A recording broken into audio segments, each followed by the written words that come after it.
Well, good morning, everyone, and welcome to this webinar, Seeing Nitrogen from Space, Real-World Results from Hyperspace Imaging. We're delighted to be joined at this webinar by George from Messium and also Tom Dewars, a farmer who's been using the Messium system for a few years now, I think.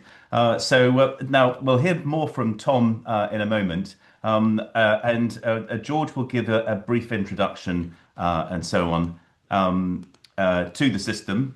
He's going to be looking at a few farmer case studies that he's going to run through, as well as doing a brief introduction. We'll then bring in Tom, and we'll have a discussion between the three of us about the case studies and about some of the other work that Messium's been doing over the past couple of years in hyperspectral imaging. George has got some details of the pilot case study, the pilot study that's going to be taking place this spring that everyone on this webinar can take part in. And I hope that you've all seen the marvelous video that we distributed as well. If you haven't seen it, don't worry, because George will go over the highlights of that video at the start of his bit. But first of all, I just want to give a brief update on where we are with boffin activities. As many of you know, we've got 4 DEFRA-funded projects in slugs, soil and root health, pulses, and in precision-bred crops. Well, I can announce that we got a 5th one, LLS erased, which is in light leaf spot. And that brings us to a total value of the projects that we've got to £14.5 million. And I hope that many of you are taking part in those projects. There are opportunities to be involved in the NCS project. But do look out for the light leaf spot, enhancing resistance and reducing susceptibility with editing. It's another precision bred one, bringing the first precision bred oilseed rape to the first precision bred oilseed rape to commercial farms across Europe. Is the plan. And so we will be looking for farmers to take part in trials and also develop a new disease monitoring system for oilseed rape. It's a very important, the light leaf spot is a very significant disease. It costs up to £300 million to the industry. And this is a really clever edit, this particular edit. As you know, light leaf spot is incredibly difficult to breed in genetic resistance. As soon as you breathe the resistance in, the pathogen overcomes it. Well, not this one, because it's completely changed the site where light leaf spot takes hold. The highlights of this is that we're bringing completely new tech across from US-based CBUS, and also all the European breeders are involved. So do look out for more on this. Also to highlight Adopt, and as you know, we're now on to round 6 of Adopt. Now DEFRA has promised that it's pledged so far, or it's already committed about £20.6 million, and that's in the first 6 rounds of Adopt. We know that they are planning to do more rounds. We haven't heard the announcement yet, but we are pushing them to announce them. So please do get in touch if you would like to get involved in Adopt. Up to 100,000 for a 24-month project. Indeed, why not get in touch and ask about being involved in an Adopt project with Messium, even perhaps. That might be an opportunity for you. But let's see. Now, just to flag up a few diary dates, if you're a Boffin Trialist member, you get 6 points, 6 project ambassador points for attending each diary event. Just a few that are coming up in May. We got our inspiration days. First of all, in the east on the 8th of May at Thrale's End in Hertfordshire. And then on the 14th, there's a day on my farm, which is in Farringdon in Oxfordshire. Delighted to see you all there. And then there's one up in Scotland near Dundee at the Arbiki Distillery on the 28th of May. That's a real, if you're up there, if you can get to that one, that's a real highlight. I can tell you the Arbiki Distillery has the most fantastic facilities. And then don't forget the cereals event, which is taking place at Diddley Squat Farm, Jeremy Clarkson's farm near Chipping Norton in Oxfordshire. Boffin have a stand. We have lots of displays there. We're going to, and all the staff will be there. So we're really looking forward to seeing you there on that date. But anyway, That's enough from me. I'm going to hand over to George. And George, welcome. Would you like to tell us more about hyperspectral imaging? Yes, very much so. Thank you, Tom, for the introduction. It's good to be back with the presentation. So just share my screen. Presume everybody can see that okay. So we're going to talk about hyperspectral imaging in agriculture, in particular, how it can see nitrogen in wheat for the first time ever. So Messium is a global ag tech startup. We're backed by UK Innovate, UK and European Space Agency. Our goal is really to help maximize profit and protect the planet. We're now a team of 16. We've got a phenomenal team. Vishal, in particular, my co-founder, used to have a satellite business. He is a genius in this domain, and we do some fantastic things across crop growth modeling and AI image analytics. So quickly onto the science and technology behind hyperspectral. The key thing with hyperspectral is that we can see the nitrogen wavelengths for the first time ever. So any previous generation of satellite that would be imaging is using NDVI or NDRE. They can only really understand biomass accurately. And the reason for this is that hyperspectral goes into the invisible infrared spectrum. We look at many more wavelengths of light, so from 60 up to 400, whereas NDVI is only 2 wavelengths of light. And every chemical will have a particular and a unique reflectance. We can see that spectral signature and then separate, for example, the nitrogen signal from the biomass signal. And so that allows us to produce 4 different types of maps. Biomass is very standard. That's what everyone understands already. Nitrogen percentage is what you'd get if you did a lab test. It's the amount of nitrogen actually in the crop. If you put those two together and multiply them, then you arrive at a total crop nitrogen map. And if you put all 3 of those maps together, then you can understand the nitrogen status at that point in time. Is it under or over fertilized on the nitrogen dilution curve? So what we do on the satellite side is extremely complex. First of all, there are 4 different layers of atmospheric processing.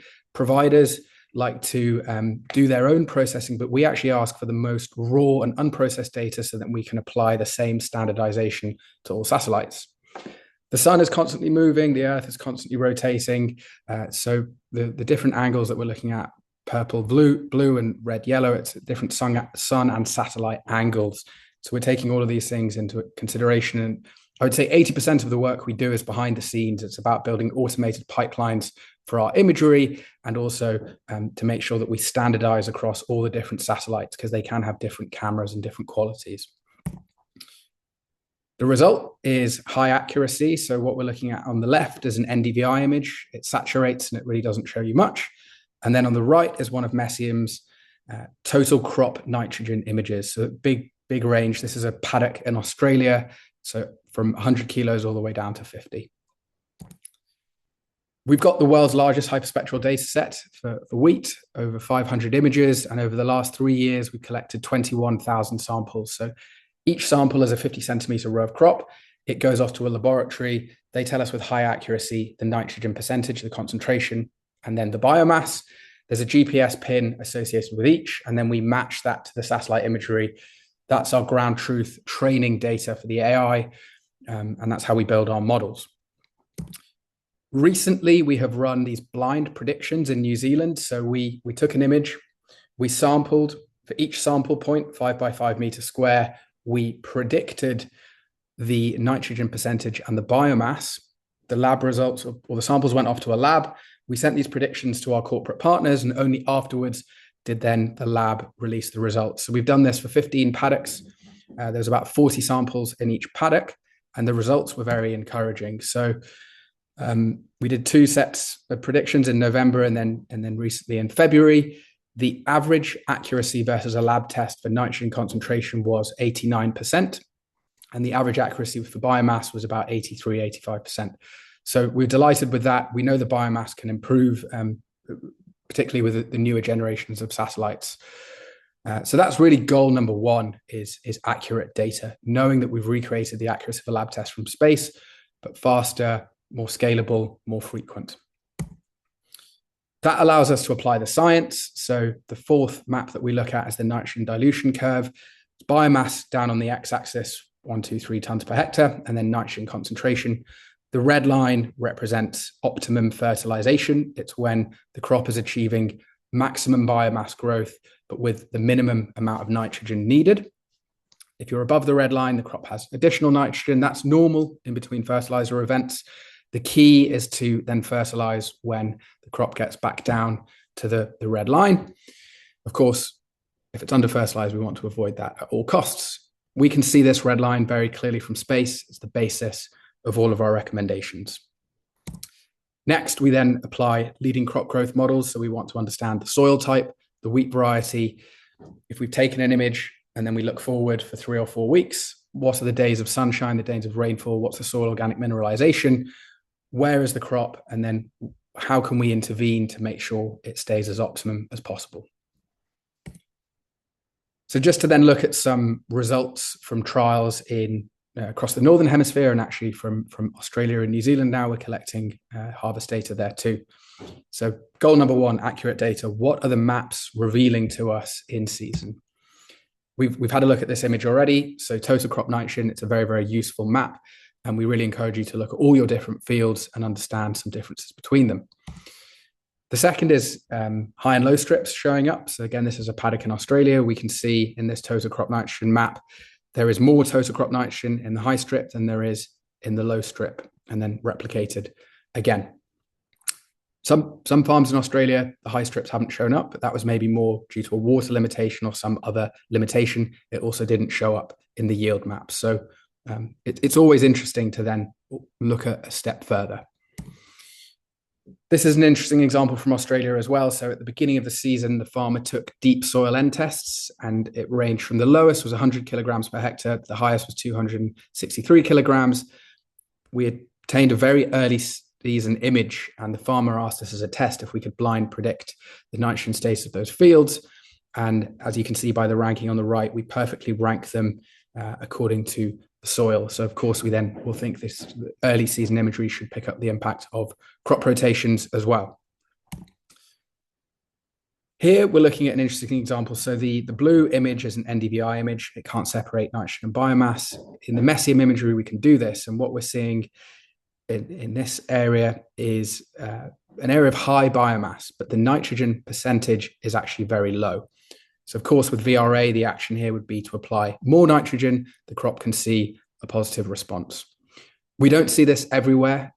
It's not half of the paddock, but we have seen significant areas particularly in large paddocks in Australia that do have this phenomenon. And then similarly, in this map, we're seeing an area of a low biomass, but high nitrogen percentage. The crop has got plenty of nitrogen here. We'd apply less with variable rate. It was a really big moment for me when we started to see this imagery. And I think it's really delivering on the promise of hyperspectral, that we just go that one layer deeper. So then on to agronomic optimization. We conducted an ambitious series of trials in the Northern Hemisphere. We'll talk about the Northern Hemisphere results as well. We have actually analysed some of the Southern Hemisphere too, and those results are also very promising. I should mention that we've worked with ADAS for independent analysis. So they run the agronomic software to make sure it's a fair comparison. They look at underlying natural variation. They take wheeling into account. They'll clean up the yield maps. So then for all of the in-scope trials, this is how things panned out for Messium. Of course, there's a tale of distributions here. It was a very challenging season. Often nitrogen wasn't the limiting factor, it was water. We do have a water limited nitrogen dilution curve for Australia. We didn't think we would need it for the UK. So that was a challenge, but it's great to see that in 2/3 of cases, net profit improved. And we're really looking forward to this season where we don't do any sampling in Australia and New Zealand. It was the first time we gave insights purely through satellite imagery. It worked very well. And that will really just improve our speed and our responsiveness in 2026. So overall, Messium was 10% better at getting to the optimum red line on the nitrogen dilution curve at the end of the season, 10% closer. For yield, we increased it by an average of 3 tons per hectare. That's looking at all the farms, the positive and the negative. And for margin, the average and the overall improvement was about £50 per hectare. Breaking those down, so in the instances where we confidently reduced nitrogen and maintained yield, the savings were about £40 per hectare. And when we saw the crop was slightly deficient and we could add more nitrogen and we had positive yield, it was about 60 pounds per hectare. This is an interesting case study from Tom's farm. It's from 2024, and it highlights the importance of timing. So I'll pass on to Tom to talk about this. Yeah, hi. Thank you, George. Good morning, everyone. I'm Tom Dewis. I farm in the middle of Suffolk in East Anglia, and this was a trial that we did with Messium in harvest 2024, and we split a field into 8 treatments, starting at 100 kilos of nitrogen and going up in 25 kilo increments up to 250, and then Messium had one of the treatments to make their own recommendations on. So everything had the first dose at the same time, and then the lower tram lines obviously didn't have so much on the second dose, but the timings for the farm standard, the medium high dose there that you can see at 225 kilos and the high dose at 250 kilos, they're all applied at the same time. But the Messium one, we left them up to tell us when to apply it and how much to apply. And you can see that actually the amount of nitrogen that we put on with the Messium trial was actually only 2 kilos different to the tram line that had 225 kilos, which it was right next to.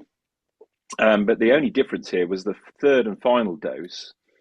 We applied ours on the 1st of May. So all the farm standard there at 200, the medium at 225 and the high at 250, they all had the final dose on the 1st of May. And Messium said, delay that dose and don't put it on for another, I think it was about 10 days later we put it on. I mean, the total amount ended up at 227, so not a lot different. But we ended up with over half a tonne a hectare more yield just from delaying it. Now, I know we all have field variance, and that was sort of something I immediately kind of think, oh, what's going on here? But we've had that field terra mapped, and we've got 32 different layers there, and I couldn't find any particular reason at all why there would be any difference, other than the fact that this is down to the delayed timing. So that, I mean, obviously it's only a tram line and it's only one season, but that was enough really to get me very interested in what was going on here. If it's a question of just putting the nitrogen on at exactly the right time, we've got more yield from 227 kilos applied at the right time than we had with 250 kilos applied at the wrong time. So this is very interesting to me, and so I'm looking forward to working last year and again working on a much bigger scale with them this year. Thank you, Tom.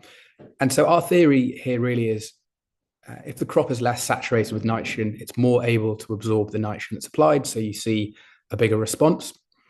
This year with ADAS, we have some small plot trials going on, so they can't be satellite imaged. We also have 2 running in Europe, and we're going to test exactly this. So the impact of timing. In all of the different small plots, we're going to sample them every single week. We'll determine one plot and we'll fertilize that at the optimum time just before deficiency. The other plots will get exactly the same amount of nitrogen, but 10 days before and then 20 days before, and then one will get it 10 days into deficiency as well. They'll all be irrigated at the same time. They'll all be treated exactly the same. So it should really show us some interesting numbers as to the impact that we can derive just from timing. So that's something we're really excited about, and it'll help confirm instances like this with Tom and other trials where we have seen the impact of timing.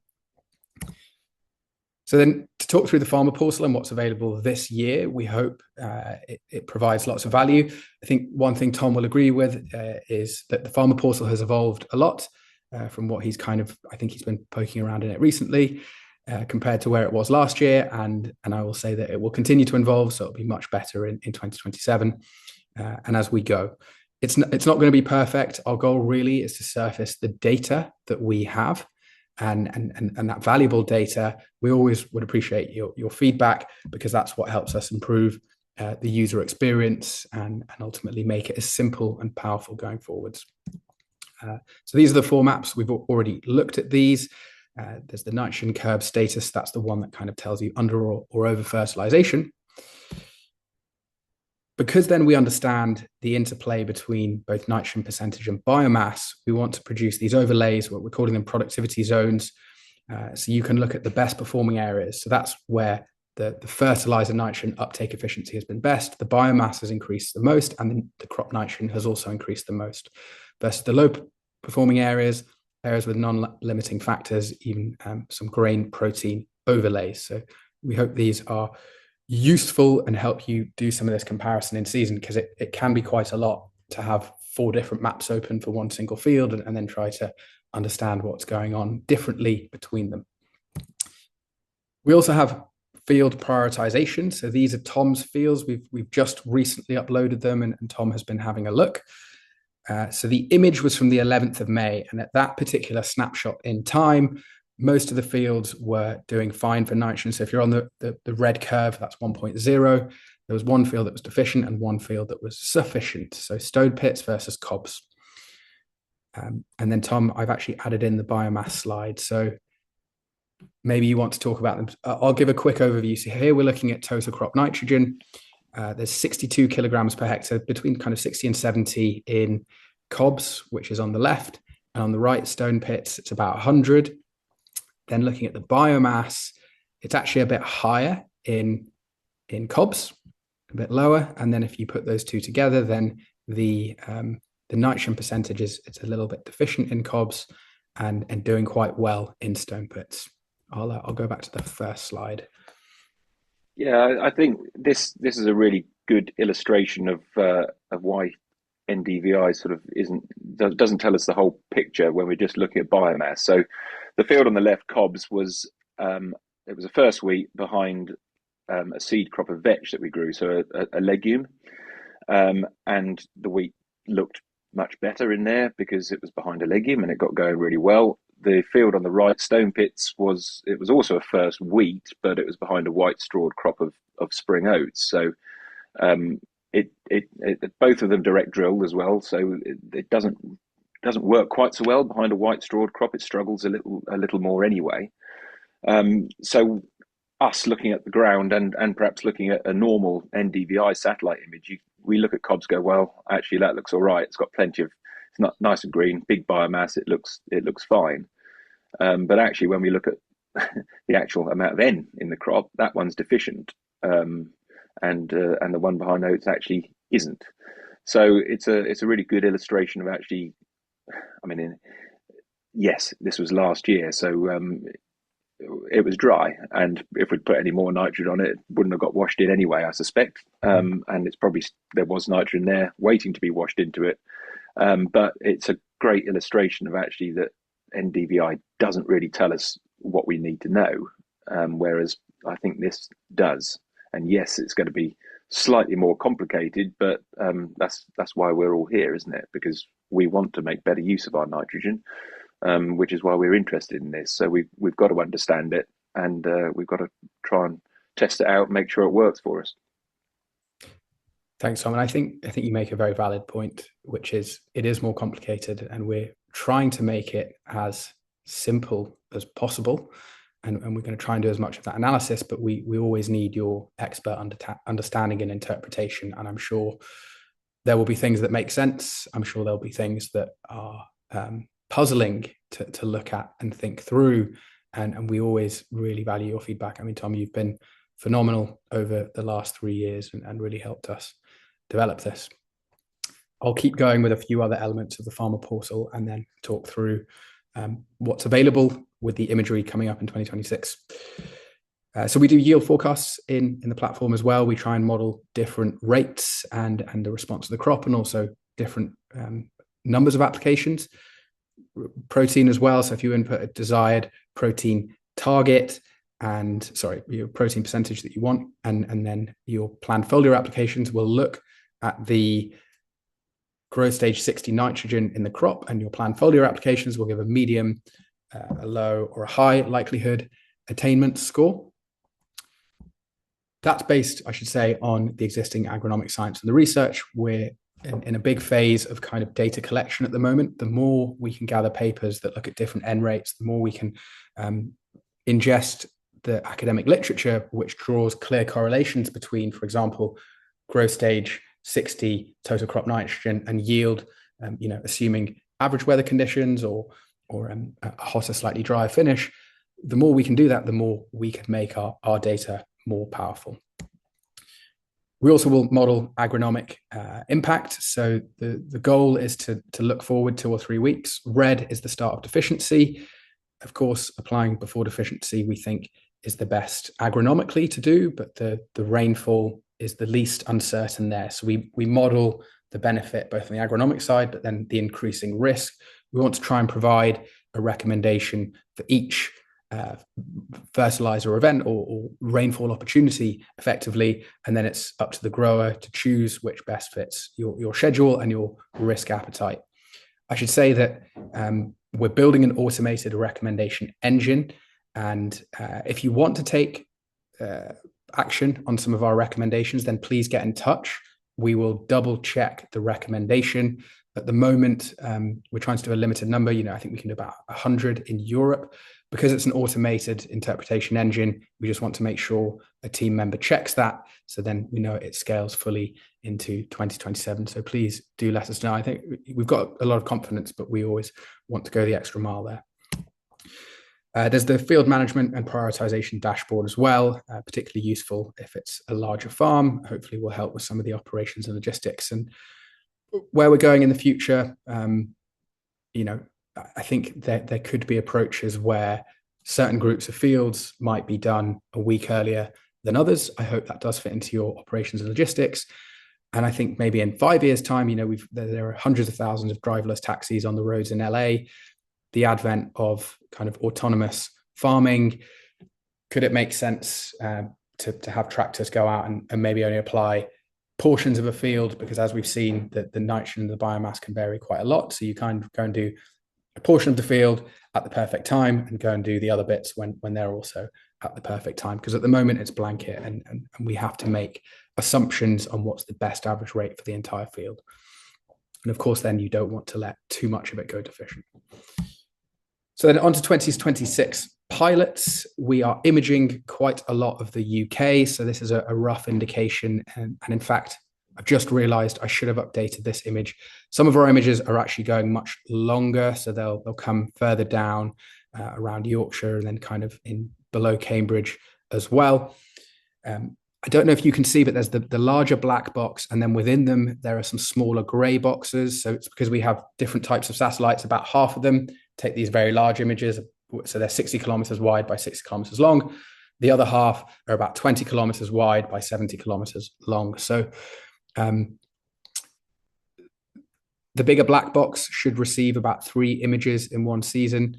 If you think of that as the equivalent of a scaled lab test for your farm, that's plenty to provide fantastic diagnostics for this season and to understand some improvements for next season. And then if you're in those gray boxes, it should be 4 to 5 images. Of course, it's been a very, very cloudy start, and we hope things improve.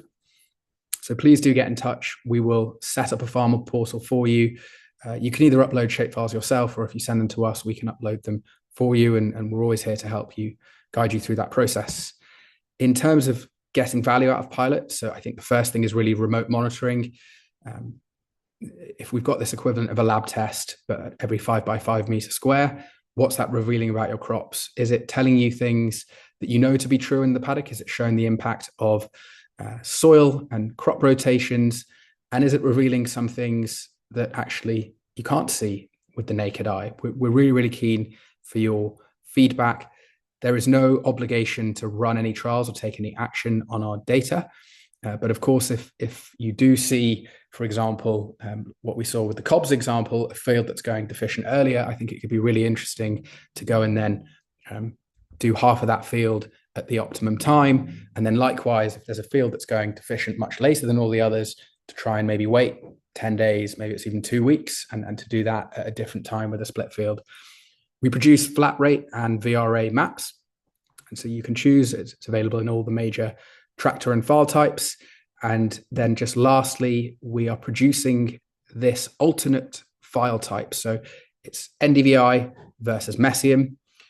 We'll either have the same flat rate, and then the theory is that, of course, because we see further, we'll do a better job of varying the nitrogen. So NDVI goes up and down depending on what it's seeing. Messium does the same. So flat rate, same flat rate in one set of experiments, and then in another set of experiments, Messium will also vary the total rate, because we think by understanding the biomass and the nitrogen, we've got a better understanding of total optimum rate for the season. I should say we are pushing extremely hard to try and get this done. We have a lot on our plates. It might be just after the second split goes down. We hope not. I'll keep you posted on how all of that's going. I think that's it for the slides. Yes. Great. Thank you very much for that, George. That's excellent. Now, I just wanted to say, please do get your questions into the. There's if you look towards the bottom of your screen, there's a Q&A and also a chat as well. I see that there are already some questions in the Q&A, and also we have someone's hand up as well. I think, or we did have someone's hand up. I think the Q&A is probably the most reliable way of getting questions in. I just wanted to. I'm intending to take up the pilot trial this year, George. I just wanted to quickly show you what my field looks like, because you might be a little bit horrified by this. Hang on a second. On the share? Let me just share my screen briefly. Yeah, here we go. So this is what it looked like on the 5th of February. And I was a little bit shocked. I mean, it was really, really wet, the field, by the way. So I've gone for the first time this year. I've grazed the field with sheep. And I've taken the plunge. I know that a lot of people who are to join the webinar do this routinely, but this is the first year I've done it, and it was the wettest year, the wettest part of the season, and I'm not entirely sure it was a good idea. But we literally they're only there for about 4 days before I got spooked.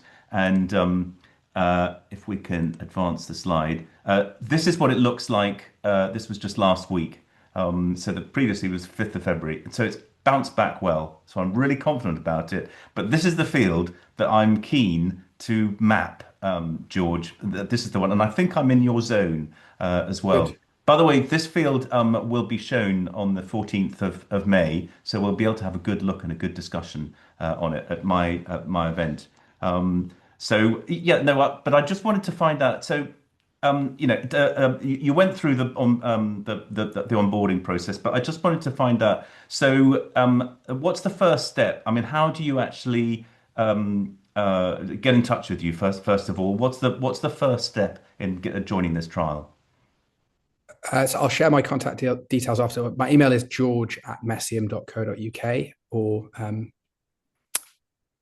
I'm trying to think the other best person in the team. There's also Georgia. So that's hopefully easy. Georgia@messium.co.uk. Georgia is running onboarding for us. So to create the farmer portal, we require some basic things like a name, a contact email, and an address. We will create the farmer portal. We'll send you the link. You can then start to upload fields, or if you'd like us to help with that, send us all of your shape files and we can do it. If anyone is on either Omnia or Frontier, we have data sharing agreements in place. So, for example, with Omnia, we then sign a 3-way data sharing agreement. We take data very seriously, and then that will allow Omnia to export the shape files that you have for wheat for 2026, along with some other core information like soil type, seeding date, and row spacing. They're all very important in helping us understand where the crop has started and how it's evolving.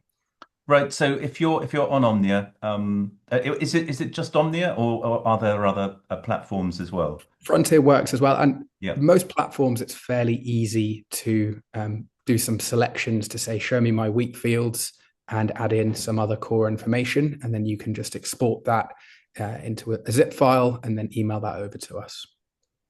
Great. Now, that difference between it was nitrogen and biomass, I think, wasn't it? So apparently the NDVI image was saying it needed nitrogen, but actually it didn't. Can you just talk through that? Because that was the most interesting bit for me. Yes. So the NDVI image doesn't reveal too much. Often it will just give you a score from 0 to 1, and it doesn't separate the nitrogen from the biomass. So in the two NDVI images that we looked at, it was a medium to a high score. And then what we were looking at in the Messium imagery, in the first one, it was an area of high biomass but low nitrogen. Right. And then the other one, it was the opposite. So it was a low biomass area but high nitrogen. Right. And so just to define here, so if it's got low biomass but high nitrogen, that's not you don't necessarily want to fertilize that one, but if it's the other way Correct. around, you certainly do. Is that the case? Correct. And quite a few of our Australian farmers have got protein monitors on their headers. So we're doing some really interesting stuff. It's quite complicated, but we're looking at some of our own season imagery, some of these interesting areas with high and low in both nitrogen and biomass, overlaying then the yield and the protein. And we're seeing things that you would expect. So, for example, in areas that finished the season that had high biomass and high nitrogen, they've got much higher grain protein as a result. Right. Now, Those. Tom, we saw some of your or a couple of your fields there, I think, where that difference was defined. I think you said that the one that actually needed the nitrogen that the hyperspectral imaging showed was previously in a legume, whereas the other one was previously in a white strawed crop. Is that right? Yes. Yeah. So it's exactly what you wouldn't expect. But and visually and from a normal satellite imagery, you would say it doesn't need the nitrogen because it's got high biomass. But what Yeah. in fact has happened is the high biomass has diluted the amount of nitrogen in the crop, and it's growing well for all the other reasons that you've got from a legume in front of it. So actually, that's probably the one that you want to be. Well, it shows as deficient in N, but you would achieve more yield from getting more N into the plant, provided you've got adequate water, which of course last year was going to be a limiting factor. But it's just illustrative of what the differences do show between this system and the old technology, I guess. Yeah, and I think that so you've been using the Messium system for a couple of years now, I think. And am I right in thinking, because again, looking at your figures, it looked as though Messium was recommending more than what you would ordinarily apply, your farm standard. Is that right that you're actually applying more nitrogen through the Messium system? Is that right? So in 2025, we did apply about 7% more nitrogen.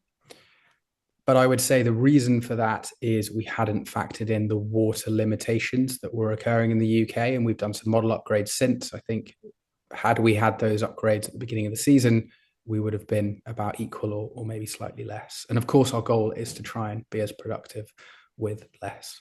Yeah, but I think the Recommend reason. what's needed. But the other part Yeah. of the puzzle there is that George mentioned. I mean, if you could got a protein meter on your combine, it's going to be absolutely fantastic to have that layer of data as well, because that's the other part of the story. So I say we've been using it for a couple of years, but the first 2 years, 2024 was purely a tramline trial. Last year we had a split field and the tramline trial, so it was only one field. The data that we looked at just now was actually was the first time I'd seen it, because it was that we uploaded all our data to Messium, and they then showed us all the imagery that we could have had last year had we done the entire farm. But we only had one field, which we did a split field on. But the protein, hitting the correct protein level, is the other part of the story in nitrogen use efficiency. So if you end up with very low protein, you end up with a very poor NUE, and if you end up with very high protein, then you've probably over fertilized as well. So where we ended up using more, certainly in that 2024 strip, I said the farm standard was 200, but actually that year we looked at it and thought, well, probably I'm only going to put 175 on. Well, that was clearly wrong, because we got a lower yield, we had lower grain N, and consequently we had much less nitrogen in the soil for the following crop, which actually we could see quite clearly in cover crops where it just hadn't grown very well. And in the strips where we had put more nitrogen on, when you get these trial fields where you put more nitrogen on a strip and you see this wonderful cover crop growth, it's quite illustrative of the fact that you need to hit your protein level, whether it's a feed target or a milling target. If you don't hit that protein level, effectively, you've probably not left enough in the soil to feed your microbes and to feed the next crop when it gets going. So that it is more complicated than we think, Yeah. And we have to understand everything that's going on. Yeah, no, absolutely. And I guess that's what the system is doing. Sorry, George. And Tom, can I ask, off the top of your head, do you know the protein for cobs versus stone pit? Do you think it would correspond? We wouldn't have tested those two fields separately Ah. anyway, George, because I don't have protein monitor. Mhm. So the only protein we just did tests off the heap. So unless Fine. we've done them in a trial, then we wouldn't have taken them, unfortunately. So I don't know. I think it's going to be very interesting this year to see what we're seeing in certain fields that aren't necessarily our trial fields, but then at the end of the season, go and try and take some grain samples to confirm at the extremes what we're seeing. That would have been great. We've got quite a few questions now coming through on the Q&A, which I'd like to dive into, if that's okay. First of all, Natalia Gulbis, thank you very much, Natalia, for your question. Ask about how this compares to the Yara N tester, and I'd like to make this more sort of general in terms of. We know a lot about these. A lot of people are now using the Yara N tester. There are other methods of doing that, going out into your crop and testing the nitrogen. Thing. I don't know whether you've got one of those gadgets, Tom, whether you use it at all, how it compares. Have you done any comparisons with the Messium? Well, I have. I mean, it's not quite telling you the same data because, well, certainly the version I've got, you go across the field and walk in a W shape and clip on the leaf, and then it will then tell you how much to apply. It doesn't tell you what the nitrogen status of the crop is. I mean, that I think that's what it's doing. I think I might be wrong. I think it is taking a spectrum. It's a spectrometer, so it's taking a reading, and I assume it's how much nitrogen there is. But of course, even if it is that, the problem with it is it's not spatial, so you can't then go and apply, variably according to that, and you're only going where you're walking, aren't you? So having a satellite actually do it in a 5 by 5 meter granular, what's the word? The accuracy is far higher. The resolution, that's right. Yeah. So you're getting much better data. But yeah, I mean, if you've got time to go out there and walk every square meter of your field and take a reading and write it down and do all that, then you're getting the same stuff. Yeah, and I guess it doesn't measure the biomass as well, which is the crucial element. Is that right, George? In terms of the difference here. And so I think it's a good tool and it's valuable, but it's still missing important parts of the equation in our eyes. And I've heard that the N sensor, so the tractor mounted one, it uses 5 wavelengths up to 12, so it's multispectral. But you really need to go very narrow in your wavelengths to really separate the nitrogen from the biomass signals, which is what hyperspectral does. And the other thing with the end sensor, if you're driving over your crops, it doesn't necessarily do timing because it's making an application for the time that you've chosen to drive. But we've seen that maybe it's better to go 12 days later or 12 days earlier. Yeah. Now, Natalia's also asking about the particular areas for the 2026 trials, and I think she's referring to the map that you showed of the black boxes. What are the reasons for those areas? So we've worked backwards from average UK weather and the number of satellites we have. So there are 14 satellites, and the goal is to achieve a minimum of 3 images per season within those areas. And so based on average historic cloud cover and how many sunny days we'll get and the satellite flyovers, that's how we've arrived at those areas. The good news is the numbers are doubling. So there'll be 32 satellites next year. So double the coverage, which is very positive. When you say double the coverage, does that mean that those areas that aren't in your black boxes, the black boxes will be wider next year? Well, there'll be more imaging in 2027. Yes. Right. And And for those Tom, people who aren't within those black box areas, does that mean that they can't take part in the pilot trial? sadly, yes. Right. I Well, will send unfortunately, sorry. I'll send an updated map so that people can actually click on it and you can zoom in to your farm, and it is actually slightly more expanded than what the screenshot I just showed. So hopefully there is good coverage. Well, if you send the updated map link through, then we can distribute that at the end of the webinar out to everyone who's joined, so we can get to the chapter and verse on that. Got a question here from Reese Jones, who's one of our trialist farmers, one of our foremost trialist farmers actually, saying, is the satellite data granular enough to show the N form in a crop, i.e., crop full of N as nitrate might be deficient of other key nutrients which are preventing this N being assimilated. So I So, wish I had my co-founder on the call, Vishal. He's more technical than me. What I would say is I know we can't differentiate between different types of nitrogen, because what we're really looking at is the protein elements and everything that's contributing to photosynthesis and kind of the chlorophyll properties in the crop. So I don't think we can go that granular. Tom, I think it's a great question, but I think that you are looking. Okay. You are looking at it. What you're looking at nitrogen, or Messium is looking at nitrogen, which has already been assimilated. Whereas I think Reese is talking about what you look at on a SAP test. You're getting your nitrates and your which effectively it strips it out into three different forms. And they potentially within the sap haven't been assimilated as protein yet. But once it's been assimilated as proteins, that's what Messium is looking at. That's the reflectance that's coming off the crop. So right. I don't know, but my thought would be that it's looking at N, which has already been assimilated in the crop. But that's a good question to take back to Vishal. Yeah, yes. I would Well, agree with that. if we can get an authoritative response on that, George from Visha, then perhaps we can distribute it out to everyone. There's a question here from Sue Penlington. Fascinating presentation, thank you. If our farm is in your mapped area in North Norfolk, can we participate this year, or would we need to wait until next year? So yeah, Yes. Yes. In yes. fact, I should cover the key points. So we also have a special offer for the Boffin network, which is so the first two images are free.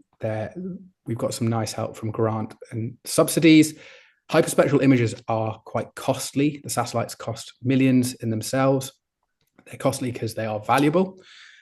So that the first two images we want to make available to everybody for free, and we really hope you do see the value and you'd like to continue. Great. You were going to give some details on the pilot. Should we? Have you? Well, I was going to leave 5 minutes at the end for you to do that, George. So Sue, if you can just wait until the end, and then George is going to give more detail on that pilot. But I was just wondering, as far as you're concerned, Tom, you've joined the pilot in previous years. I mean, what would you say to those people who are wondering whether it's worth joining? Well, there's not a lot to lose, is there? I don't think. um, especially if they're going to do a couple of fields for free, what have you got to lose? If you're able to apply variably, and you're interested, I think that's the key. Because it does take a bit more. It makes you think a lot more. So you've got to have the interest in trying to do better or trying to apply it better. But yeah, I would think, why wouldn't you? That's certainly the attitude that I'm taking at the moment. I want to. It looks encouraging for a start, and to be perfectly honest, any variable rate nitrogen that we've done in the past, doing it from any system, whether it be on past yield or on NDVI, I haven't really seen the value in that. Whereas it does seem a bit more. This seems more likely to give me a return. So yeah, I mean, last year it was much smaller scale, but this year we're going, well, I'm going to try and get as much out of as many fields of data as I can, and do as many trials Mm. as I can within it as well, comparing it to different methods of my own. Yeah.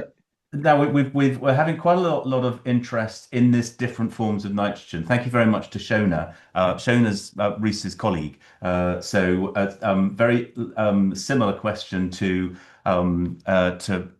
Reese's really. Do you ever envisage being able to differentiate different nitrogen forms, nitrate versus total nitrogen versus ammonium? Would be interesting from a pest disease pressure perspective. And I guess this comes back to the question earlier that we'll get clarification from Vishra on that. But Agreed. that's an interesting point about pest and disease because I suppose well there is certain amount of evidence to show that pest and disease react to different nitrates in different ways or different nitrogen forms. Is this something that you've got any experience of, Tom, by any chance?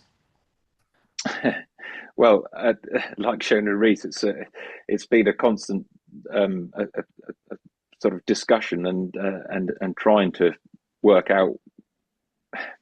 I'm skeptical, to be perfectly honest, on the whole being able to actually adjust it. Mm. We do test SAP testing and things, and looking at different nutrients and thinking, well, that in theory means it's more susceptible to pests and diseases, but then we don't necessarily get that same feedback from the field. So it's very difficult, but I think it does open up a whole wider question, which we ought to put to George, because I did see it earlier, but I can't find it now. But oh yeah, are you considering other nutrients? And I think that if you can, Oh, yes. if each nutrient has its own wavelength, then it'd be great one day to be able to have a map of your molybdenum and your selenium and everything else in there, just to have a look, because it perhaps can answer some of these questions that Shona and Reese have asked. Yeah. About pest and disease pressure. You could say, well, actually, it's we need to go and put some manganese on there or something. So, Yeah. is that Well, something that George. could be Yeah. scaled up? Yeah. But what do you think, George? Other nutrients? They are very interesting, and thanks to nutrient management, we have done sampling over the last 2 years for micro and macronutrients. There's good research already that indicates that you can see P and K deficiencies. So we have all of that data there. We just need to find the time to process it and work on it. We're still very focused on trying to do nitrogen well. Right. And hyperspectral is really fascinating because similarly, you can see the fungal diseases are kind of, I've been in Australia too long, stripe rusts, but you probably call it yellow rust here, correct? Yeah. So again, there's sampling and ground truthing that can be done there to then recognize that in hyperspectral satellites. So exciting times ahead. We just need to find the time and kind of get some additional funding to be able to unlock these opportunities. So yeah, watch the space, I guess, as far as that's concerned. But I just wanted to also ask you the trials that you're doing in Australia and New Zealand and so on that you talked about at the start of this webinar. And really quite exciting results from that in terms of this 85% efficiency, or whatever the term is, correlation, I suppose you'd say, or more than 85%, I think it is. I got the impression that a lot of these trials have been done in Australia and New Zealand. How much has been done in the UK, and how much are you planning to do? So we do Australia and New Zealand for a number of reasons. One, because Australia is a massive English-speaking country, and so for us to be a financially viable company, it's important to try and work in other regions. We've also done trials in Canada and North America, well, the US. New Zealand is a very important country for us, despite the fact it's tiny in terms of wheat production. We've got one farm in Australia that's 45,000 hectares alone, and so that's more than the entire hectarage of New Zealand. But of course, New Zealand is very high yielding. New Zealand is a maritime climate. It's very similar to the UK. So it allows us a second opportunity every year to test, refine, develop, and improve our models. So that's really why we focus on New Zealand. Right.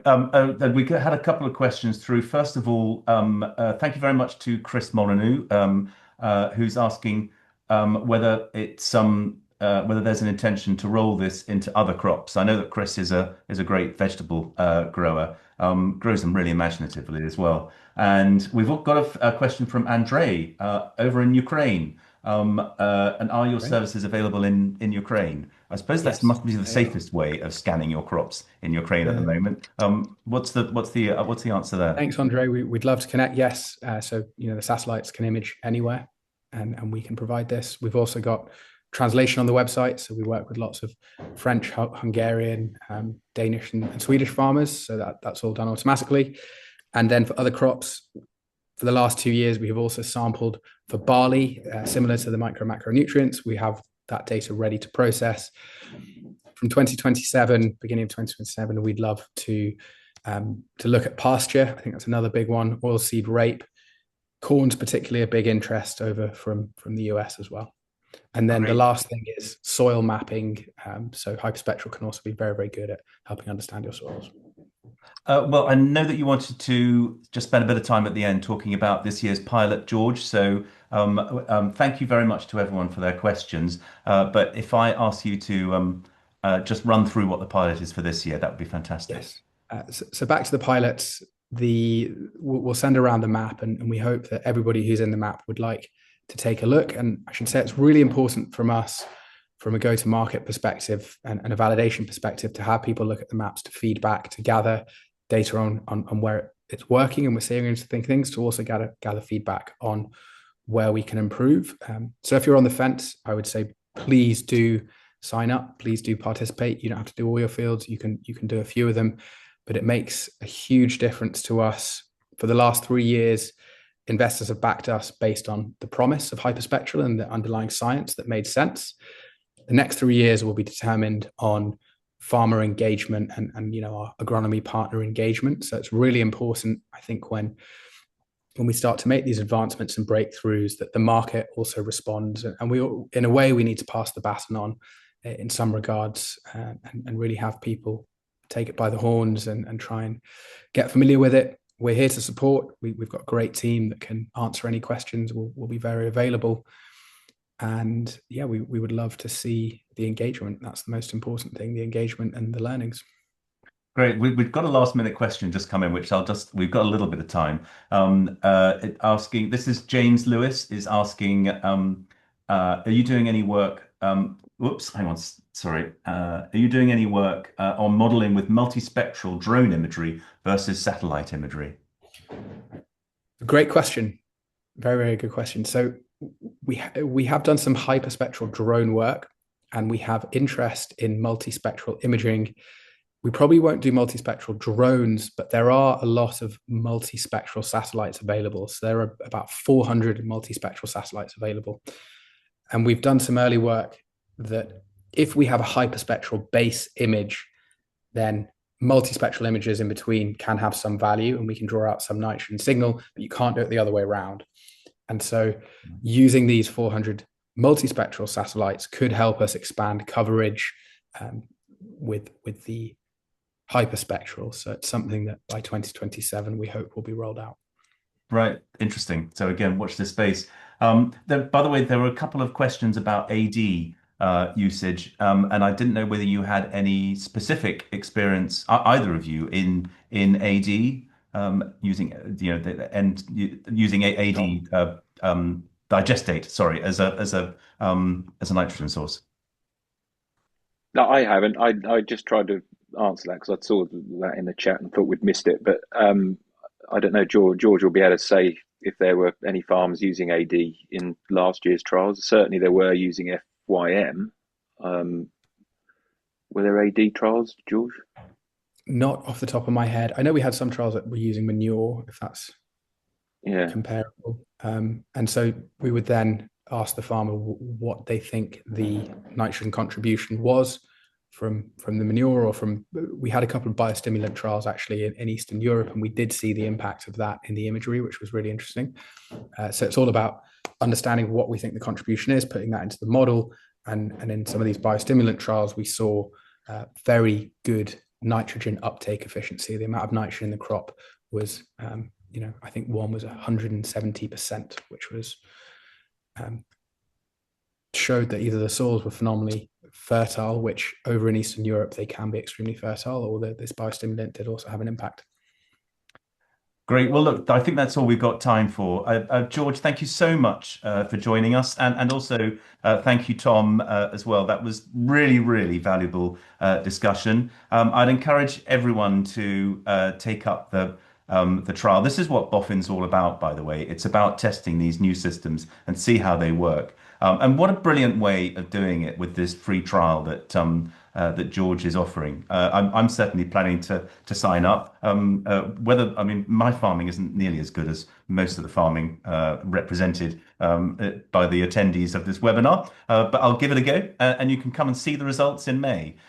So look, that's all we've got time for. We will follow up. Thank you very much, by the way, to I think it was George Coates, who's given us an AI generated summary and a tick list of what we have to do. So we shall probably abide by that tick list and get back to you with all the details following this webinar on how to sign up for the pilot and also George's contact details. And we'll also see if we can get an answer from your colleague George about the the aspects that we talked about. So thank you very much, everybody, for joining. With a really strong attendance, by the way. And I can see that this is obviously a topic that our members are very, very keen on hearing more about.